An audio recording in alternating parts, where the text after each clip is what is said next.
खाद्य विषक्रिया जोगु गोटे परिवार 3 जनकर मृत्यु होईछि। ढेंकानाल जिला कंटामणिया थाना इटाप गाँव यह घटना। गत राति रे परिवार सदस्य चिकेन एवं पालंग साग खाई शोइथिले। तेबे सकाळु कबाट न खोलिबारु पड़ोशी सेमानकु उद्धार करी अनुगुल मुख्य चिकित्सालय भर्ती करबा बेले डाक्तर मृत घोषणा करथिले। मृतक माने हेउछंती इटाप गाँव अंतर्जामी साहुंकर पत्नी एवं दुई पुओ पिंटू एवं लिंटू। जहाँ बड़ खबर होचे वर्तमान खाद्य विषक्रिया कारण गोटे परिवार 3 जनकर जीवन चली जाइछि। ढेंकानाल जिला कंटाबणिया थाना इटाप गाँव यह घटना। गत राति रे सेमाने चिकेन एवं पालंग साग खाई शोइथिले।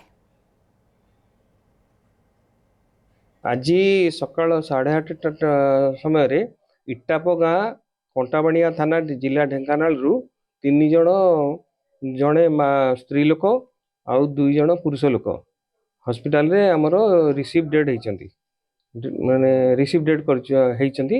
आउ तार कारण आमे वर्तमान सुधा प्राणिक अवस्था ला भाबुछु जे फूड पॉइजनिंग हेई थाई पारे, किंतु पोस्टमार्टम हैला परे एक्चुअली प्रकृत कारण जना पड़िबो।